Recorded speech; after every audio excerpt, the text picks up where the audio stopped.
할렐루야! 오늘도 수요 예배에 참여한 우리 모든 성도들에게 우리 주님의 은혜와 성령의 충만함이 함께 하시기를 주님의 이름으로 축원합니다.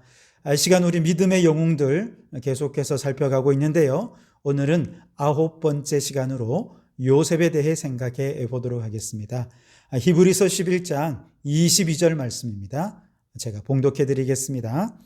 믿음으로 요셉은 임종시에 이스라엘 자손들이 떠날 것을 말하고 또 자기 뼈를 위하여 명하였으며 아멘.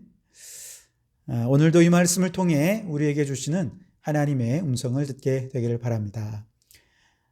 옛날 신분사회 속에 있을 때 한 번 노비는 평생 노비고 한 번 양반은 평생 양반이죠.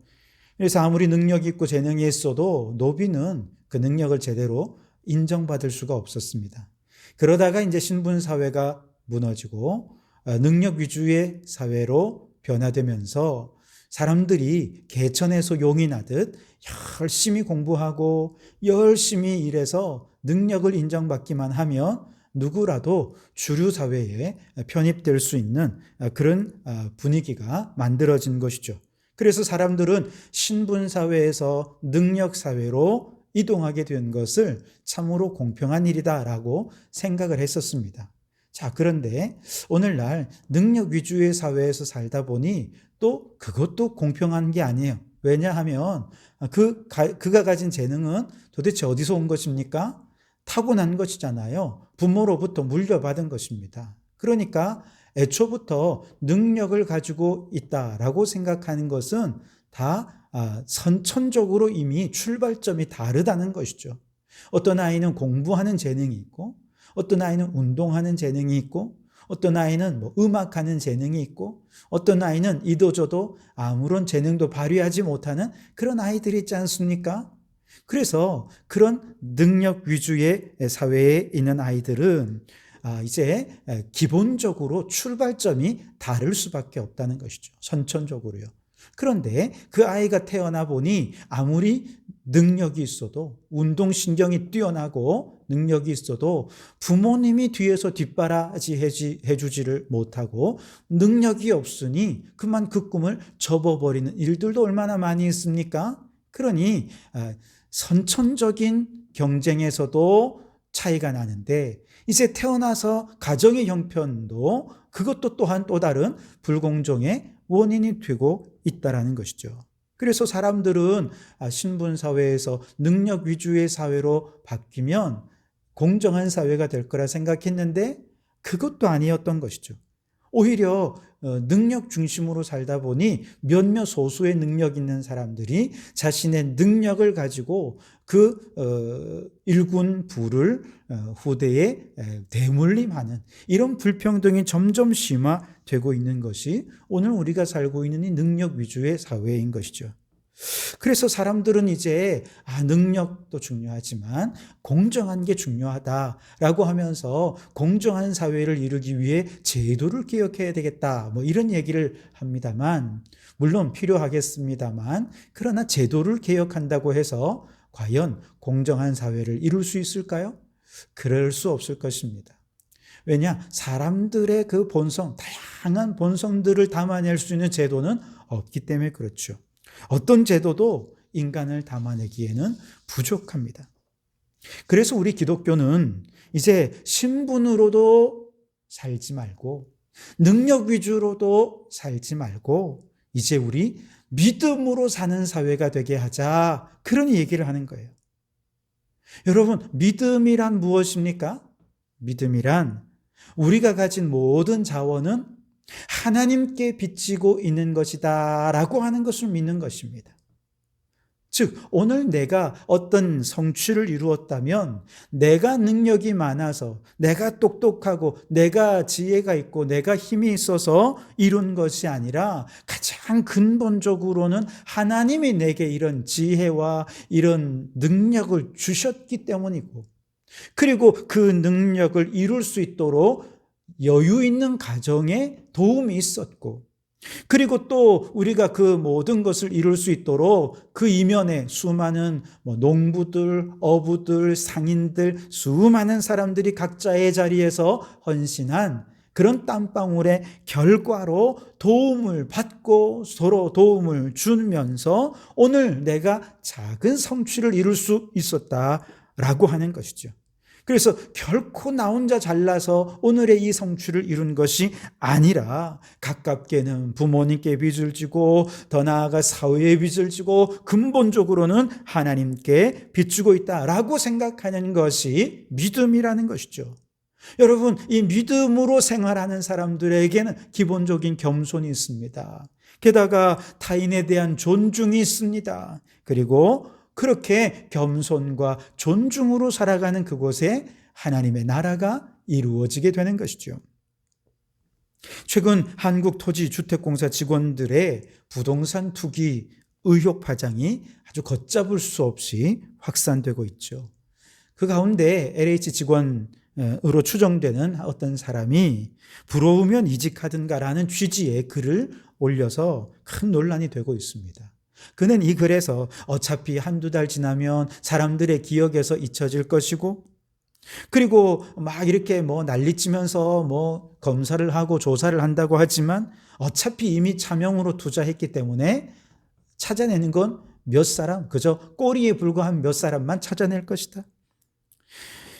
무엇보다 그는 이렇게 얘기합니다. 너희들이 아무리 열폭해도, 즉 열등감이 폭발해도 나는 열심히 차명 투기하면서 정년까지 편하게 다닐 것이다. 이게 우리 회사만의 혜택이자 복지인데 부러우면 우리 회사로 이직하라. 공부 못해놓고 왜 이제 와서 꼬투리 잡고 조리돌림 하느냐?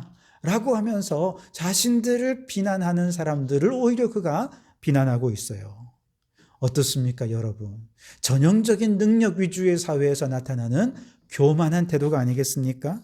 이런 불법적인 투기는 자기들이 능력에 합당한 혜택이다, 대가다, 이렇게 여기고 있는 것이죠. 무능력한 사람들이 열등감으로 꼬투리 잡고 있는 것이다, 이렇게 보는 것입니다. 여러분, 이런 사람들은 타인에 대한 감사가 있을까요? 없습니다. 만족이 있습니까? 없습니다. 왜? 내 능력으로 이룬 것이니까. 어차피 내 능력으로 이룬 건데 감사할 게 뭐가 있어요? 다 내가 이룬 건데. 타인에 대한 존중도 없고요. 이미 이룬 것에 대한 만족도 없이 더 많은 혜택을 누리고자 하는 것이죠. 그런데 이것이 바로 이 직원만의 문제가 아니라 평생 1등 공부 열심히 해서 1등 해가지고 저 의대 가서 의사가 된 사람들, 더 공부 열심히 해가지고 판검사가 된 사람들, 사회의 지도층이라고 하는 세상의 능력이 인정받은 사람들, 그들의 시각으로 국민을 볼 때 열등감 폭발하는 국민들로 볼 수밖에 없고 개돼지들로밖에 안 보이는 것이죠. 이것이 능력 위주의 사회가 갖는 불평등의 모습이라는 것이죠. 그런데 오늘 이런 능력 위주의 사회 속에서 우리가 믿음으로 살아간다라고 하는 것은 하나님께 빚진 자라는 거예요. 이 사회의 빚진 자로서 사는 것이고 또 다른 사람들에게, 그리고 역사적으로 보면 우리 선조들의 그 뜨거운 헌신과 생명을 바치기까지 한 그런 노력들, 그런 것에 우리가 오늘 빚지고 있기에 오늘 나의 성취와 오늘 나의 현재에 대해서 감사하지 않을 수가 없게 되는 것이죠. 혹시라도 내 뜻대로 이루어지지 않았다고 해서 누군가를 원망하거나 불평하지 않아요. 왜 그렇습니까? 이미 내가 받은 것이 너무 많거든요. 그렇기 때문에 우리는 최악의 상황을 만난다고 해도 믿음의 사람들은 감사할 뿐입니다. 누군가를 미워하거나 분노하지도 못합니다. 왜냐? 이미 그 사람을 통해 내가 너무 많은 것을 갚을 수 없는 빚을 지고 있다는 사실을 인정하고 있기 때문에, 바로 그런 믿음으로 살기 때문에 불평 원망보다 오히려 감사하는 마음이 커지게 되는 것이죠. 그래서 이런 능력 위주 사회에서 경쟁하면서 무시하면서 사람들을 하대하는 이런 사회 속에서 우리가 믿음으로 살면서 서로 겸손하고 서로 감사하고 존중하며 산다는 것은 이건 능력 위주의 불평등한 세상에 대한 저항적인 삶이 될 것이고 또 새로운 하나님 나라에 대한 대안적인 삶을 사는 것이다. 이렇게 얘기할 수 있을 것입니다.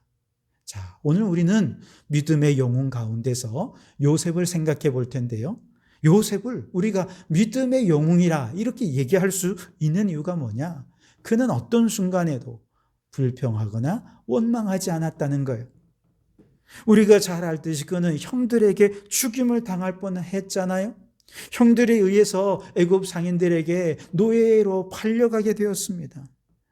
요셉의 인생은 하루아침에 나락으로 떨어지는 인생이 되었죠. 그럼에도 불구하고 그는 단 한 번도 형들을 미워하거나 형들에게 증오하거나 형들에게 복수하고자 하는 마음을 갖지 않았어요. 왜 그렇습니까?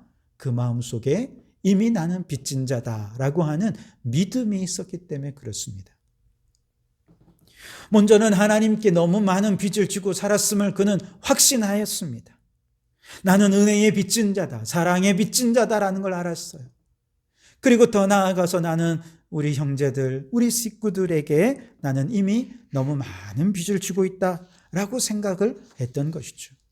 이 겸손한 믿음으로 애굽에서 살아가면서 단 한 번도 원망하지 않고 불평하지 않고 오히려 감사하면서 찬송하면서 모든 일에 최선을 다했을 때에 난다 긴다 하는 능력 있는 수많은 애굽의 능력자들 사이에서 요셉은 애굽의 총리로 올라갈 수 있었던 것이죠.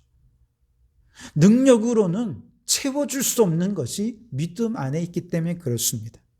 그 겸손한 믿음이 자신을 죽이려 했던 형들과도 화해하게 하고 이스라엘 그 가족, 부족 공동체였던 그 공동체를 큰 민족으로 번성하게 하는 그런 요인이 될 수 있었다는 것이죠. 불평 제로 프로젝트라고 하는 것이 있습니다. 한쪽 손목에 밴드를, 고무 밴드를 차고 마음에 불평하는 마음들을 생각할 때마다 그것을 이제 다른 손목으로 옮기면서 내가 지금 불평하고 있구나, 이래서는 안 되지라고 하면서 불평을 멈추게 하는 그런 프로젝트입니다. 그렇게 해서 불평이 제로가 되어서 더 이상 이 밴드를 옮기지 않아도 될 때까지 우리 노력해보자 하는 그런 프로젝트인데요. 이 프로젝트를 창안했던 윌 보웬 목사님이란 분은 우리에게 불평에는 3단계가 있다고 얘기를 해요. 우선 첫째는 나도 의식하지 못한 채 그냥 불평을 쏟아놓는 단계가 있다는 거예요. 그러니까 무의식적으로 그냥 툭 하면 불평이라는 것이죠. 왜 그렇습니까? 믿음이 없기 때문에 그래요. 감사가 없기 때문에 그래요. 그러니까 다른 사람에게 짜증내고 원망하고 불평하는 것이죠. 그런데 2번째 단계에는 불평을 하고 있다는 것을 의식을 하는데 여전히 불평하는 것입니다. 즉 지금까지는 내 안에 무의식적으로 불평을 쏟아냈어요. 그런데 이 불평 제로 밴드를 보는 순간 이것이 마치 운동 경기에서 파울한 선수에게 심판이 휘슬을 불거나 옐로 카드를 내미는 것처럼 이 밴드가 바로 그런 옐로 카드 역할을 하는 거예요. 휘슬 역할을 하는 거예요. 그래서 자기 자신에게 너 이렇게 불평하고 있어 라고 경고를, 메시지를 보내는 것이죠. 그래서 이것을 다른 손목에 옮겨차면서 그는 불평을 멈추도록 하기 위해 노력을 하는 것이죠. 물론 그래도 계속해서 불평은 해요. 그러다가 이제 마지막 단계가 되면 불평하고 있음을 의식하면서 더 이상 불평을 하지 않고 멈추게 되는 불평 제로의 단계에 이르게 되는 것이죠. 여러분, 이 3단계를 믿음의 관점으로 한번 다시 바꾸어서 생각해 보면 우리가 무의식적으로 불평할 때는 하나님의 은혜, 내가 빚진 자라고 하는 은혜에 대한 감사가 없습니다. 완전히 제로입니다. 감사 제로 상태가 됩니다. 그러다가 내가 불평을 의식하기 시작했을 때 그것은 곧 믿음의 관점에서 보면 하나님의 은혜에 대한 의식이 시작되었다고 얘기할 수 있습니다. 감사해야 한다는 것을 깨닫기 시작했다는 것이죠. 경고의 메시지가 선포되었다는 것을 의미합니다. 그러다가 그가 불평을 멈추게 되었을 때 그 불평하던 그 자리에 이제 무엇으로 채워지는 것입니까? 이제는 감사로 채워지게 되고 은혜로 채워지게 되는 것이죠. 여러분, 우리가 하나님께 정말 갚을 수 없는 은혜를 빚진 자, 갚을 수 없는 빚을 진 자라는 바로 이런 믿음이 없다면 우리는 결코 만족하는 삶을 살 수가 없을 것입니다. 원망과 불평을 멈출 수가 없을 거예요. 그런데 내 안에 이 은혜의 빚진 자라고 하는 이 믿음이 점점 자라가고 커지게 되면 나의 마음의 불평은 작아지게 되고 불평하던 입술에 감사와 찬송이 울려 퍼지게 될 것입니다. 그러므로 여러분, 오늘 우리 안에 불평이 제로가 되고 감사가 100%가 되는 데는 바로 겸손한 믿음, 하나님께 빚진 자라고 하는 이 믿음이 있을 때 가능하게 된다는 것이죠. 요셉의 믿음은 이처럼 하나님 앞에 갚을 수 없는 큰 빚을 진 자다라고 하는 겸손한 믿음이 있었기에 어떤 고난 속에서도 원망하거나 불평하거나 복수심을 갖거나 그렇게 하나님 앞에 죄를 범하지 않을 수 있었다 하는 것이죠. 특별히 오늘날 능력 위주의 사회 속에서 점점 불평등이 심화되는 이 시대 속에서 우리가 겸손히 빚진 자의 믿음으로 살아간다는 것은 이제 겸손함으로, 이 사랑으로 이 불평등한 이 세상을 변화시켜 가겠다라고 하는, 이 세상 속에 하나님의 나라를 이루어 가겠노라라고 하는 요셉의 믿음으로 살아가는 의미가 담겨져 있다는 것이죠. 그래서 요셉은 믿음의 영웅이 될 수 있었던 것이죠. 오늘 이처럼 겸손한 믿음으로 하나님께 빚진 자의 믿음으로 살아갔던 요셉을 믿음의 영웅으로 우리가 인정하면서 주여 나도 그 믿음으로 살게 해 주십시오. 날마다 하나님께 빚진 자로 살면서 어떤 상황 속에서도 원망과 불평하지 않고 하나님께 감사, 이웃들에게 감사하는 마음을 가지며 살아가는 자가 되게 해 주십시오. 여러분, 그 믿음으로 살아가는 이 시대의 믿음의 영웅이 되시기를 주님의 이름으로 축원합니다. 그리고 두 번째로 요셉의 믿음은 약속의 소망을 바라보는 믿음이라 그렇게 얘기할 수 있을 것입니다. 어찌 보면 요셉에게 있어서 가나안 땅은 그가 죽음을 경험한 땅입니다. 노예로 팔려갔던 땅입니다. 반면에 애굽은 요셉에게 있어서는 기회의 땅이었고 축복의 땅이라 할 수 있어요. 바로 이 애굽에서 그는 총리가 되었고 그곳에서 모든 백성을 먹여 살리는 지혜를 발휘할 수 있고 자신의 모든 재능과 능력을 발휘할 수 있던 곳이 애굽이었습니다. 애굽은 그에게 성공과 축복을 준 땅이었습니다. 그런데 요셉은 이 애굽 땅이 약속의 땅이 아님을 또한 알았습니다. 그래서 그는 마지막 그가 죽기 직전 유언에서 이스라엘 백성들이 반드시 애굽을 떠나라고 명령을 합니다. 가나안 땅, 그 약속의 땅으로 돌아가라고 유언을 하면서 내 유골도 함께 데려가 달라고 이야기를 하죠.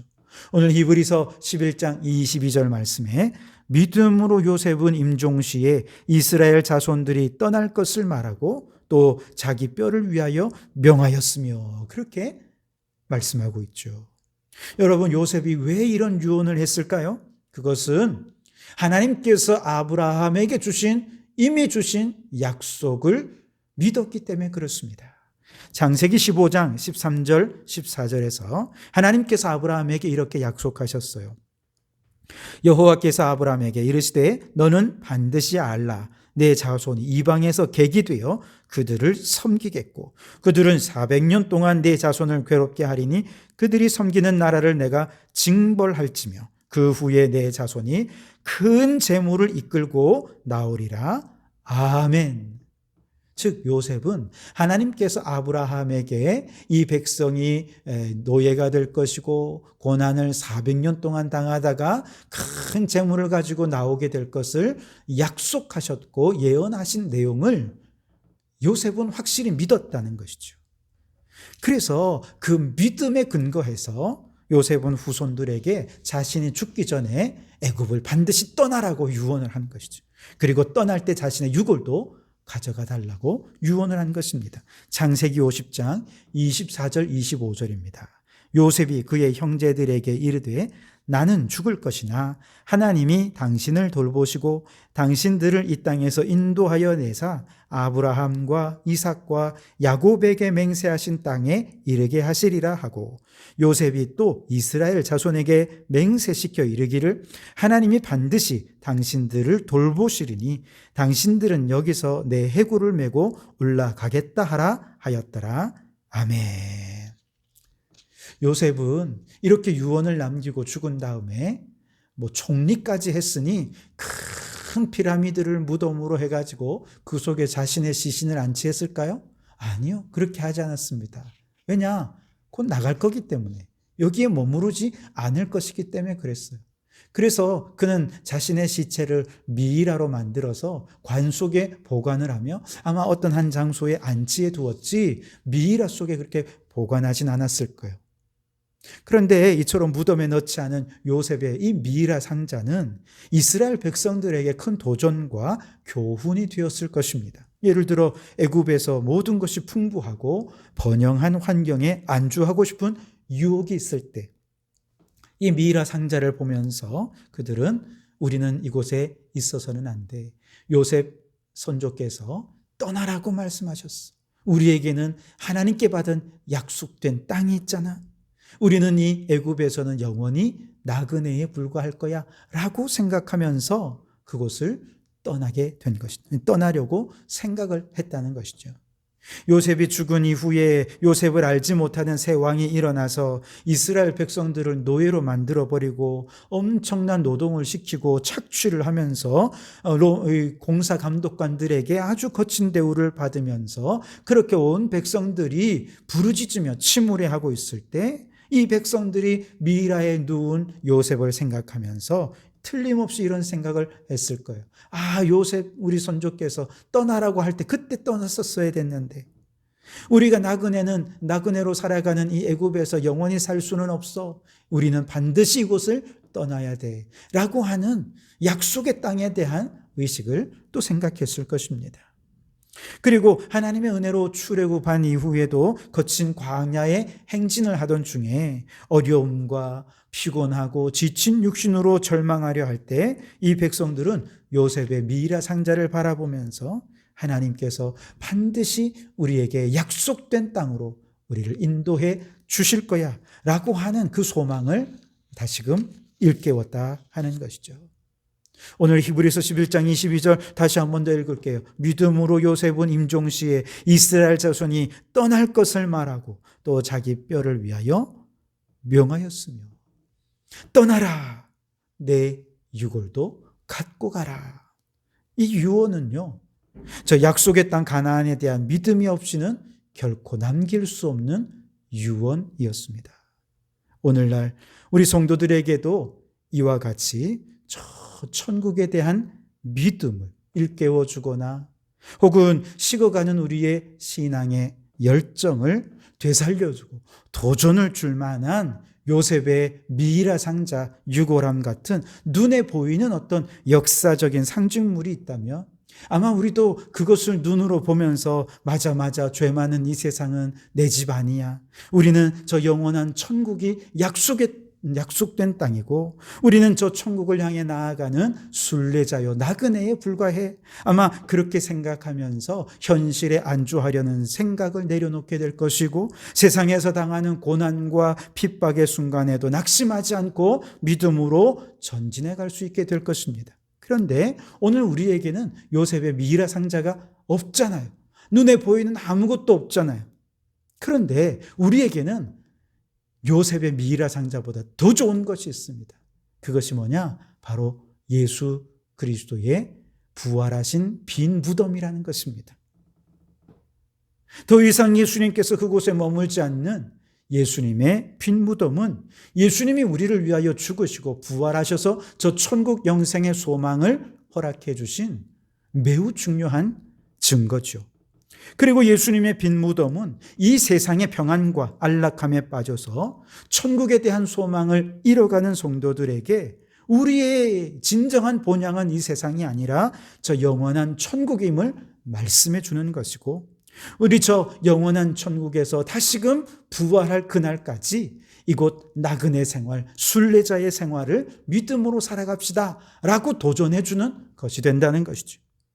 또한 이 세상살이에 지치고 힘들고 낙심해 있는 성도들에게 예수님의 빈 무덤은 우리도 장차 저 영원한 천국에서 부활하게 될 것이니 이 땅에서 어떤 어려움이 있어도 믿음으로 끝까지 참고 견딥시다 라고 하는 믿음의 격려고 소망이 되는 것이죠.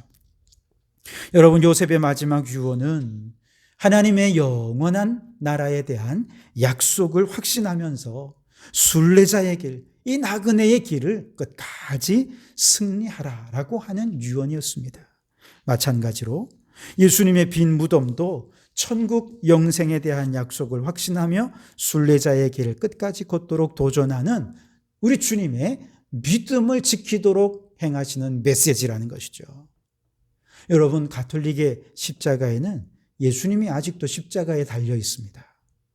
그러나 우리 개신교의 십자가에는 더 이상 십자가에 달린 예수님은 보이지 않습니다. 그저 빈 십자가죠. 그 이유가 무엇인지 아십니까? 우리 주님은 이미 부활하셨기 때문에 그렇습니다. 마찬가지로 그 무덤은 비어있고 그 빈 무덤, 그 빈 십자가를 바라보면서 우리는 저 영원한 천국 영생의 약속을 믿고 확신하면서 오늘 이 순례자의 길, 나그네의 길 끝까지 믿음으로 승리하며 살아가는 우리 모든 성도들이 되시기를 주님의 이름으로 축원합니다. 기도하시겠습니다. 하나님 아버지, 오늘도 믿음의 영웅 요셉을 통해 은혜 받고 도전받게 하시니 감사합니다. 우리도 요셉처럼 이미 갚을 수 없는 은혜와 축복을 하나님으로부터 받고 살고 있다는 이 믿음으로 살면서 이 세상 어떤 고난 속에서도 결코 원망하고 불평하지 않고 날마다 감사하며 사는 저희들 되게 해 주시옵소서.